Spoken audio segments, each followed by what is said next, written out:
So, hello and welcome to the next episode of the Self-Development with Tactics podcast, and I'm your host, as always, Christopher. I'm a 17-year-old graphic design student from Austria, and I'm really into self-development, and as you might can see, I've shaved myself after probably 2 months because I was looking like a homeless man. And as you might or might not can see in the background, it depends on whether you're looking it or watching it on YouTube or you are listening to the podcast, but we are going to talk about how to increase productivity and focus in 5 minutes by Tanya Hall, the CEO of Greenleaf Book Group, at Tanya Hall on Twitter. And this is an article on the Inc.com website from 2018. It should be, because it's a pretty new one. And as you might can see on the right of my face, so if I do like this, I put a little light there because it seems that I'm pretty dark most of the time. I don't want it to be, even though it doesn't make such an impact. But nevertheless, let's move on with this article, and today we are actually going to read this little text. Hope you can see this. Yes, you can see this. This little text here in front of all the tips, or before all the tips, that I normally don't really read because I'm a lazy motherfucker. Well, no, I'm not, but I think it's not, worthwhile your time and my time. Well, let's read it. With the holiday season in full swing, end of the year reports quickly approaching, and deadlines coming from every direction, stress is at its yearly high. While the holiday season brings joy and cheer, it also brings stress and fatigue. Stress can take a huge toll on your body, both physically and mentally. It is important to take time out of each day to clear your mind and relax. Though seemingly easier, or is it tough? No, it's though seemingly easier said than done. Taking just 5 minutes out of your day to clear your mind helps improve your overall productivity and focus. If there are times during the day where you feel yourself lacking focus and hitting a wall, try 1 or 2 of these steps. And now there are several tips, and the first one is meditation. And I personally do meditate 10 minutes before I go to sleep normally, because I do not have any time before that, and I actually use the app Headspace.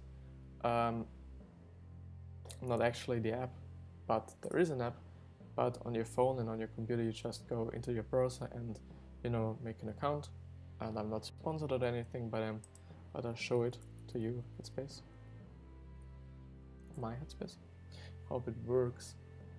And the nice thing about them is that you have several free ones, and so they categorize it into packs.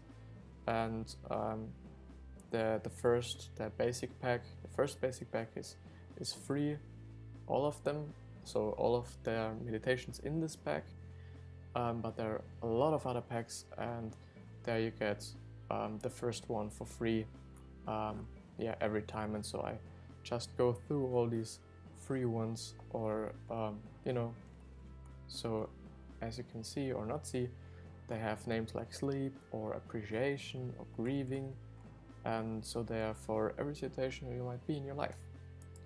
And it's really great. It's a guided meditation, so it helped me to get really this feeling of meditation and the effects of meditating.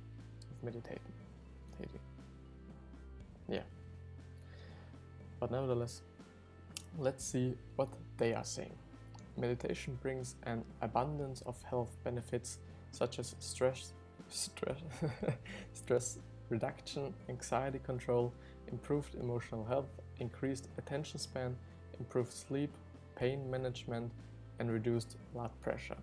Effective meditation, like anything, comes from practice. There are steps you can take to help you start meditating that over time will build your success to where you can meditate anywhere. If you are new to meditation, try a guided meditation app to give you the help you need to successfully meditate. Apps such as Mindfulness, Calm, and Headspace, that's quite funny now, provide guided meditation for beginners, tips for mindfulness, and resources to help you understand the art of meditation.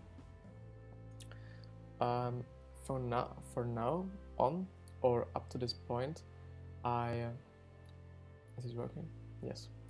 I only see the results of my daily meditation routine in seeing my emotions coming up, if they're coming up. So what I mean is that especially the impatience. If I feel impatient, I really notice it, and I can, put it down or regulate it so that I'm not as impatient. It's really funny, and I really have to know if other people just feel this before meditating and or after meditating. But nevertheless, let's move on. The second one they point out is visualizing and or guided imagery. So it's IMAGERY. Taking 5 minutes to practice visualization helps some people to de-stress at work and take a quick break from pressing deadlines or distractions. Visualizing or guided imagery is the process of imaging calm and peaceful place to help clear your mind or stressors and worrying thoughts. If you are a beginner, there are guided tutorials and audio resources on YouTube to help you get started. And the actual thing and why this might work, I think about it, is that your brain can't decide whether something is real or something is just your thought. Which means that if you think about being happy, you get happy, because your brain can't decide if you are happy right now in the situation or you're just thinking it is, or thinking you are. And that's something I learned a while ago, and it's something that's really deeply in my mind, and I hope it's there for a reason, but just keep that in mind. Just a great thing, I think. And that's one of the things, or one of the reasons why I think that everybody should have a really great mindset, because we are actually made for this, some kind of, as dumb as it might sound, but nevertheless, anyways,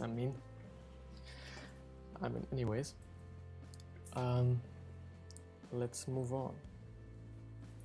It's really getting hot in here. I don't know why. Stretching and or walking. I really love to take a walk, especially when I had a day of work. So for example, now after I recorded this podcast and or video, I will go outside and go a little bit through the city. I normally listen to podcasts while doing this, so that I do not waste time just walking around like a dumb fucker, but so that I get really something into my mind during the time. But taking time to stretch and be active can boost your focus for the rest of the day. Taking as few as 5 minutes a day to stretch your legs or take a quick walk around the office can relieve your body of built-up tension and in return boost your focus and productivity. And especially this mechanism that rotates your hip. Is it called hip? Let me see. I think it's the hip extension. Let's see.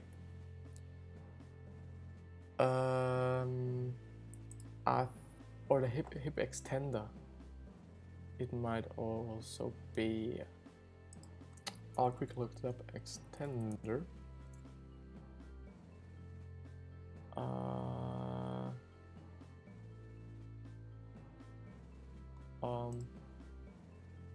So I don't know. The thing is that this mechanism that lets your hip goes up and rotate itself. That's really under pressure when you're sitting, and it's really getting. It's not a nerve, but it's a how to say it, it's a string. It's not a muscle. It's not a nerve. It's some kind of string. I don't know. You might know what I mean. And it gets shortened because you're not using it, because we are all sitting just all the time, and that's also a reason why it would be good to stretch after a long sitting period, you know, to get your hip extender, or what it might be called, to stretch it out so that you do not get any bad you know, bad things out of just sitting all the time, or some sort of. Yes, but you could look this up to be very sure. Yeah. And the last one is progressive muscle relaxation. Sitting for long periods of time can cause strain on your neck, back, and shoulders. Can cause strain on your neck, back, and shoulders. Sorry for that. Practicing progressive muscle relaxation each day can help relieve the tension and provide your mind with a needed break from work-induced stressors. Psychotherapist Amy Morin says, focus on slowly tension and then relaxing your muscle, one group at a time. So focus on slowly tension and then relaxation your muscle. Then relaxing your muscles. Sorry. One group at a time. Start with your toes and work your way up to your neck. With practice, you'll increase your awareness of where you're tensing your muscles, and you'll learn to let go of that tension. And that's also a thing that working out gives you, is that a better mind-muscle connection, not consciously but unconsciously, so that you, for example, can tension up a muscle by the willing of your thoughts, instead of just moving your arm, for example, for the biceps, or you know, walking for, I don't know, your calves, for example.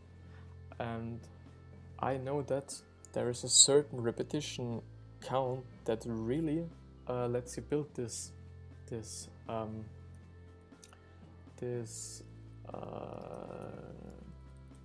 for muscle. It's not muscle memory.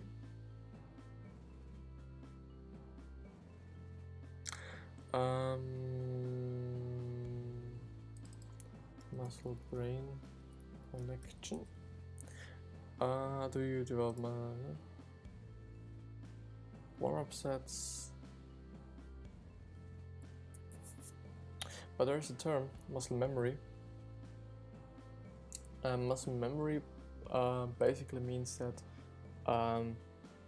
your muscle gets built up faster in certain times of your life where you can't be working out. So let's make this a pretty simple example. If you have been working out for, let's say, 5 years, and then you, I don't know, injure yourself, or hopefully you do not or haven't, and after that you have a period of time where you can't work out. And because of the muscle memory, you, after this time where you couldn't work out, you build up your muscle much faster than with just, you know, starting to work out. As I know, and I hope that I'm right by saying this, but this should be it. Yes. I've read that already. Your mind is your body's most powerful asset, and just like your body, it needs rest and recovery to work at its highest level. Dedicate a few daily minutes to mindfulness to give it the break it deserves. That's also something I would say, that you should really get your sleep in, because with each hour you are, you're not having, or you're not getting, the probability of you being just not really concentrated the next day is relatively high, I'd say. But if you're really focused and if you're really into what you're doing, so that you have to work this amount of hours, it's totally fine, I would say. So a lot of people might say that, and it's something I've heard from Tom Bilyeu, the one of the founder of Quest, of the Quest bar, you know, this nutritional bar that gives you more energy and or more protein and so on.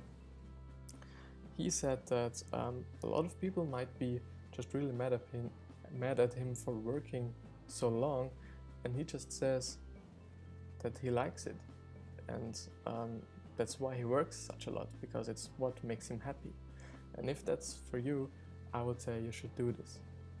Just make what's making you happy. Just make what's making you happy. I think that's really important. But actually, because this was such a short one,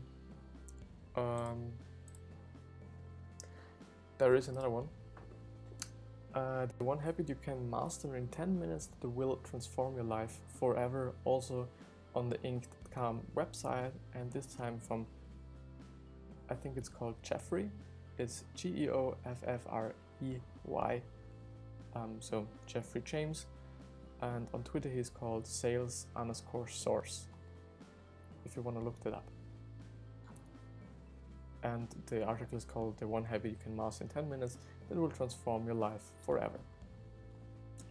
But let's see, and I know that it's pretty much down there, or maybe I'll read it anyways and talk about it the next episode. I've become suspicious of self-help tactics, not because they don't work, but because few people have the discipline to execute them, and that's totally right. I might be talking about a lot about self-help or things you can do, and I'm also reading a lot, and I might not be doing this, and often I just feel really bad about this, because I'm probably using most of my lifespan to read such things or listen to YouTube videos, and I just do not do that. And that's something you shouldn't do. From the 7 Habits of Highly Effective People. For example, the concept of sharpen the saw from the 7 Habits of Highly Effective People is excellent advice. The probably 1% of readers of the book actually turn into a habit. Behaviors that become habits are generally both easy to execute and have an immediate pleasurable payback. That's why people become so easily addicted to drugs, TV, or video games. By contrast, sharpen the saw, neither easy to do. It's hard work, nor particularly pleasurable. Hence, it's a substantial challenge to make it habitual. Most of the habits that can be acquired easily have either a negative effect, like drugs for example, or a natural effect like TV, on your life and career. Habits that create positive long-term change but are easy to acquire are rare.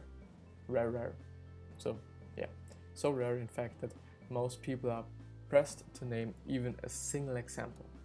Not to worry, I've got one for you. Consider your mental process when you see another person whom you don't immediately recognize. Your first thought is automatic because it's genetically programmed into your brain. It's the question: friend, foe, or neither. What's a foe? Don't know what a foe is. It's a foe, an enemy or opponent. I will learn every day because of this, and that's great. If your brain tells you that the person is a potential friend, you might approach them. If your brain tells you that the person is a foe, potential or otherwise, you go into fight or flight stance. But most of the time your brain says neither, because most of the strangers you see simply aren't immediately relevant to your world. The thoughts you have in the third or most common case determines in many ways how you feel about people in general. Most of the time you simply dismiss them from your mind. However, it is also very common for people to immediately formulate a criticism of other people or other person, like he is fat, or what a loser, or what an ugly hat, or whatever. The problem with such unchartable thoughts is that they create a soreness in your attitude when dealing with other people. It's very much like suffering from a negative internal dialogue. If you keep thinking, I'm stupid, you do stupid things. Similarly, you are what you think you are. And he who says he can, he who says he can't, are both usually right. Something I posted today. It's one of my favorite quotes, I'd say. But let's move on. Similarly, if you continually criticize other people, even if only in your mind, you start treating other people poorly. To make matters worse, other people intuitively sense your negative attention or attitude and respond by treating you poorly. It creates a self-reinforcing cycle that makes you and everyone around you more miserable. Sorry for that. Pretty long one. How much are we in the go? It's 20 minutes, but I make a long one today. There is alternative though. Rather than dismissing your criticizing, bring a kind thought or a positive idea to mind. For example, while driving down the street you see a homeless person, you immediately realize not a threat and then either ignore him or worse, think something like, get a job, loser. It's not usual, by the way, for people to verbally express such thoughts, which is much worse for everyone involved. If instead you think something like, gee, I hope he's alright, or even, I'll bet there's a story there, you're training your mind to think the best of people, and even people you'll never meet. This attitude quickly permeates your interactions with people who you do meet. People will sense that you are a kind who wants the best for other people. Will treat them better and they'll treat you better. As I mentioned earlier, this habit is extremely easy to acquire because, first of all, it's very easy, and second of all, it has an immediate payback, which is that you feel better about yourself. Here's how you acquire the habit in 10 minutes. Next time you are in a public space or around a lot of people, set a timer on your watch or phone for 10 minutes. During the time, think a kind thought about everyone you see. You will be surprised at how more positive about yourself and others you feel at the end of the 10 minutes. What's more, it's like you'll enjoy it so much that you'll find yourself doing it automatically going forward. I can say without reservation that acquiring this habit has changed my life for the better. I used to be hypercritical of other people, and the attitude it's created in me both made me miserable and frankly a bit insufferable. However, since I changed my automatic thoughts about other people to constantly kind, I've been much happier dealing with other people, and people treat me better as well. Seriously, try this. The most you have to lose is 10 minutes of negative thinking, and what you could potentially gain has immeasurable value. That's quite a good article. And it's really important that you keep attention to what you are thinking, because most of the time what you're thinking is what you are doing, I guess.